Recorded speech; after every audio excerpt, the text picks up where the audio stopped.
Саламатсыздар ма, құрметті тыңдарман? Кішкентай қыз туралы әсерлі романның 22 бөлімі. Каналға тіркеліп, мені қолдауды ұмытпаңыздар. Полианна Джон Пендлтонға Джимми Бин туралы айтып жатқан кезде, Пендлтон жотасына Постер Болфорд келе жатыр еді. Ол жотадан асып, Пендлтон орманында серуендесе, сұлу табиғат оның жаралы жүрегіне дәру болар деп үміттенді. Постер Болфордтың жүрегін жаралаған бір жайт бар. Соңғы айларда шіркеуге келетін адамдармен қарым-қатынасы бұзылды. Қанша әрекеттенсе де еш нәтиже шықпай қойды. Оларға жалынды да, пікірталас та жасады. Тәртіпке де шақырды. Ақырында солар үшін Құдайға жалбарынып сыйынды да. Бірақ келушілер оны тыңдамады. Шіркеу жамағаты осы күні өзгеріп, жүрек есіктері жабылып, қызғаншақ, мейірімсіз болып кеткен сияқты. Жүрегі күрестен жырымдалып, келушілер ақылға келу үшін қанша рет дұға оқыды. Бірақ бүгін бар үміті үзілді. Соңғы кездері екі дін қызметкері бір-бірімен түкке тұрғысыз нәрсе үшін ұрсысып қала беретінді шығарды. Әйелдер көмегінің 3 белсендісі қалаға тарап кеткен өсектің кесірінен бір-бірімен қырқысып қалды. Хор мүшелері 2 топқа бөлініп, жауласып, өздері айтатын әуенді бөлісе алмады. Мейірімді істер ұйымы тіптен де мейірімді жағдайда емес еді. Олар өз уақыттарының бәрін екі басшының арасындағы қарым-қатынасты шешумен өткізді. Ең аяғында бүгін демалыс мектебінің директоры мен 2 оқытушысы жұмыстан кететіні туралы хабарлады. Қырсық бір айналдырса, шыр айналдырады деп байғұс Постердің бар ісі кері кетіп жатыр. Пендлтон орманында шалғын үстінде отырып, Постер Болфорд бірінші рет шындыққа тура қарауға тырысты. Оған өзінің Құдайдың жердегі әмірін орындаушы ретіндегі беделі ғана емес, сонымен бірге адамдар да рухани құлдырап жатқандай көрінді. Енді кешіктіруге болмайды. Дағдарыс үдеп жатыр. Оны тек нақты шешім ғана өзгерте алатын еді. Бірақ ол не істей алады? Постер Болфорд ағаш түбіне отырып, қалтасынан бүктелген қағаз шығарды. Ол қағаздың бүктеуін жазып, жексенбілік уағызын оқи бастады. Киелі кітаптағы сөздерге тоқталғысы келді. Ол осы сөздермен келушілерді қорқытып, екі жүзділіктен сақтағысы келген. Олардан Құдайға құлшылық қылатынын, бірақ заң, сенім, кешірім, алғыс туралы ұмытып кететіндерін дәлелдегісі келген. Ол адамдарға: «Ағалар мен апалар, біз қайда барамыз?» деген үлкен сұрақ қойғысы келген. Бір сөзбен айтқанда, келушілерге ашуға толы уағыз айтпақ болды. Осы сөздерді Пендлтон орманындағы жасыл алқапта оқып дайындалды. Постер Болфорд ойша өз сөздері шіркеуде емес, табиғат аясында қалай әсер ететінін және келушілерге қандай ой салатынын елестетті. Келушілерге осы сөздерді жеріне жеткізіп айта алар ма екен? Келушілерді жазғыра алар ма екен? Асыра сілтеп жіберген жоқ па? Басқа артық ешнәрсе айтпаймын деп ойлады. Тек Құдайдан оның сөздері адасқандардың жүрегіне жетсе екен деп көмек сұрап дұға оқуы керек. Айналасына қайтадан бейбітшілік пен сабырлық орнағанын қалады. Жазбасын бүктеп қалтасына салды. Содан соң қос қолымен бетін жауып қатты күрсінді.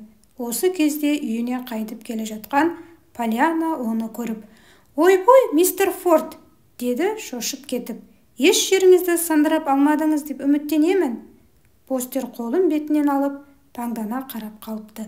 «Жоқ, айналайын», деп күлімсіреді ол. «Мен жай ғана демалып отырмын».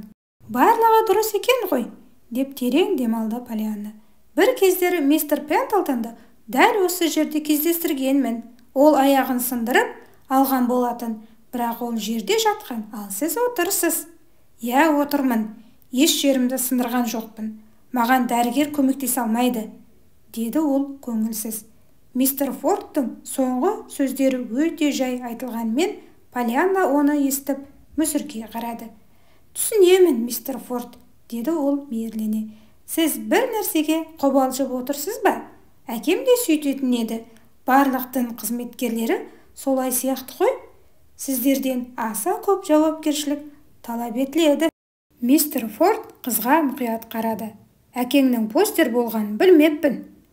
Мистер Форд, мен мұны бәрі біледі деп ойлаппын. Ол Полли тәтемнің әпкесіне үйленген еді. Енді біліп жүремін, бұрын білмеппін. Бұл қалаға келгеніме көп болмады ғой.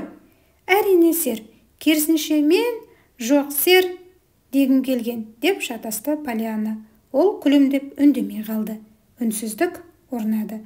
Постер қалтасынан қағазын қайтадан алып, оны оқудың орнына ағаштың жанында жатқан сарғайған жапыраққа қарап қалды.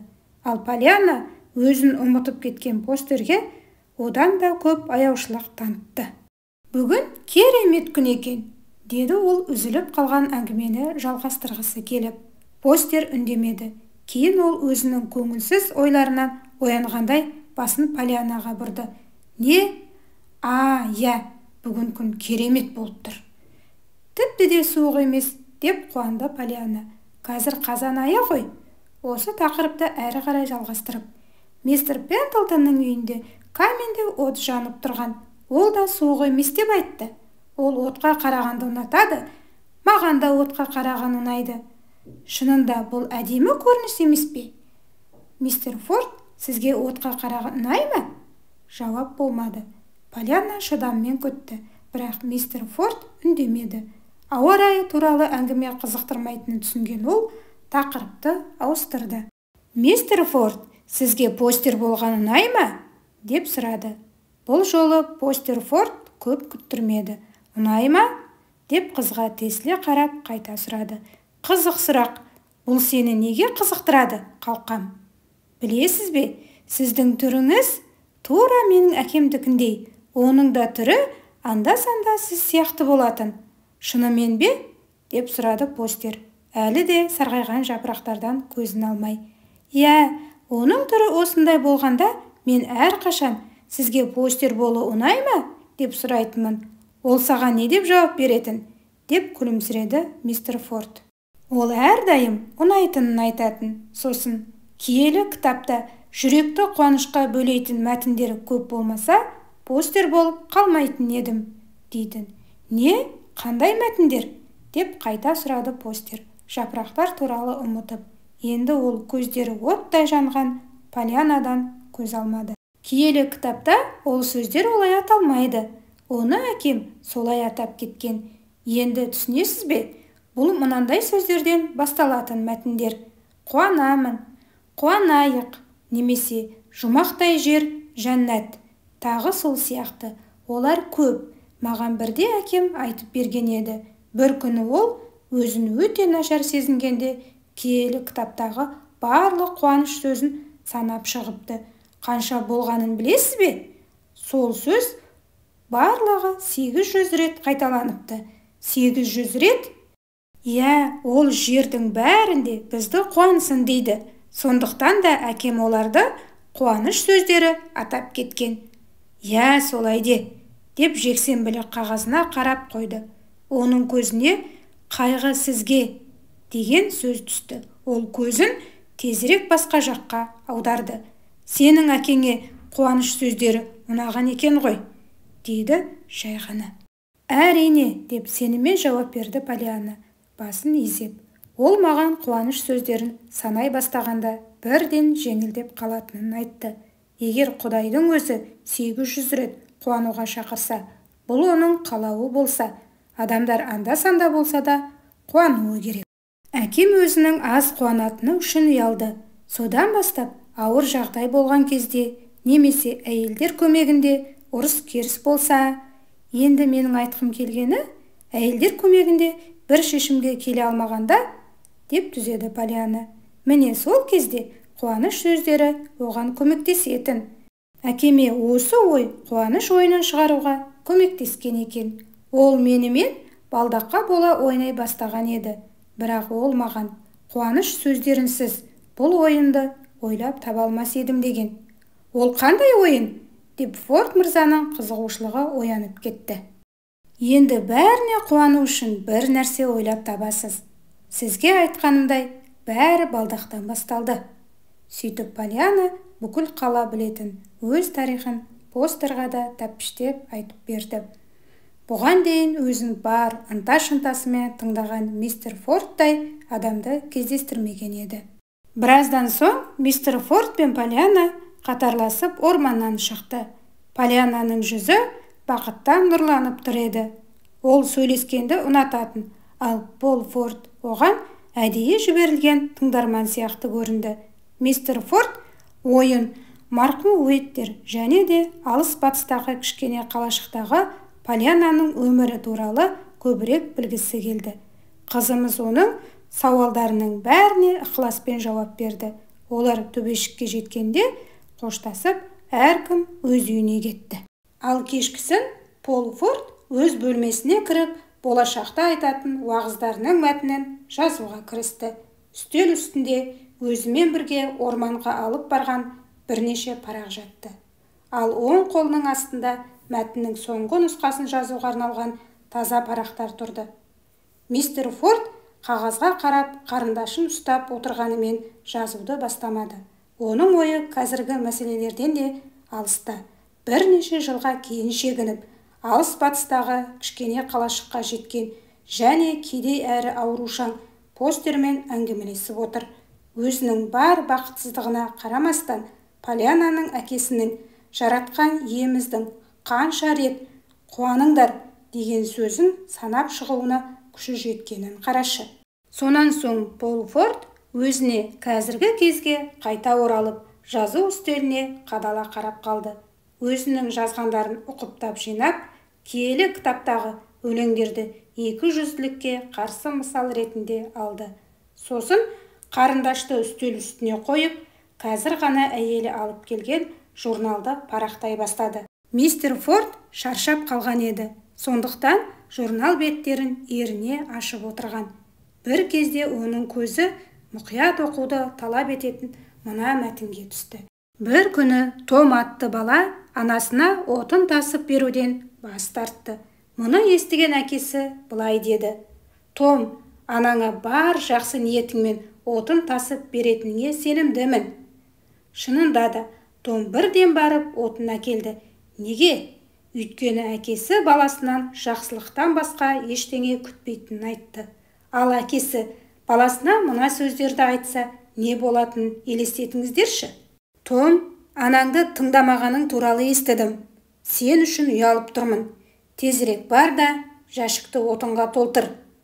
Бұл жағдайда Томның үйіндегі жәшік отынға толмайтынына сенімдімін. Постер әрі қарай оқып, мына жолдарға тоқталды. Адамдар ұрысқаннан гөрі олардың рухын қолдап, мақтап мадақтағанды ұнатады. Адамның жаман жақтарын атап айтудың қажеті жоқ.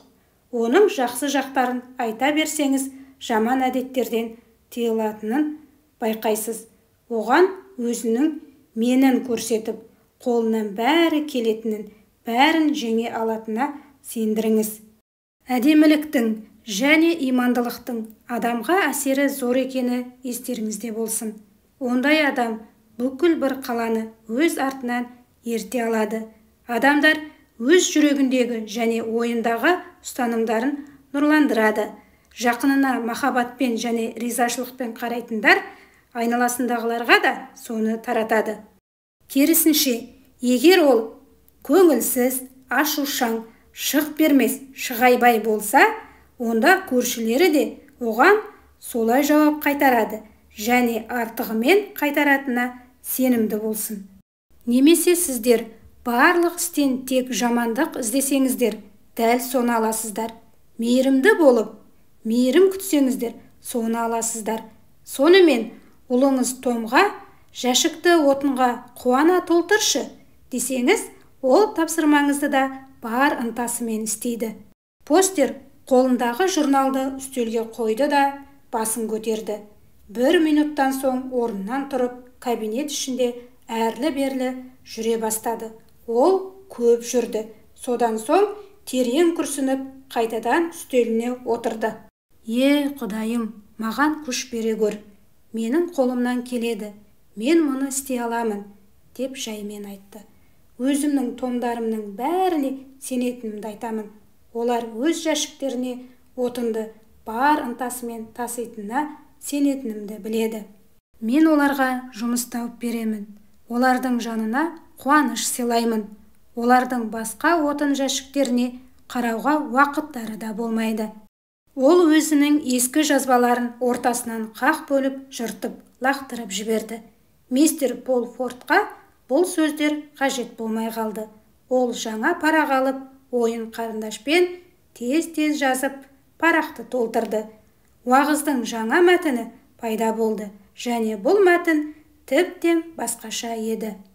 Осы жексенбіде мистер Форд шіркеуде уағыз оқыды. Келушілерге керемет сөздер айтты.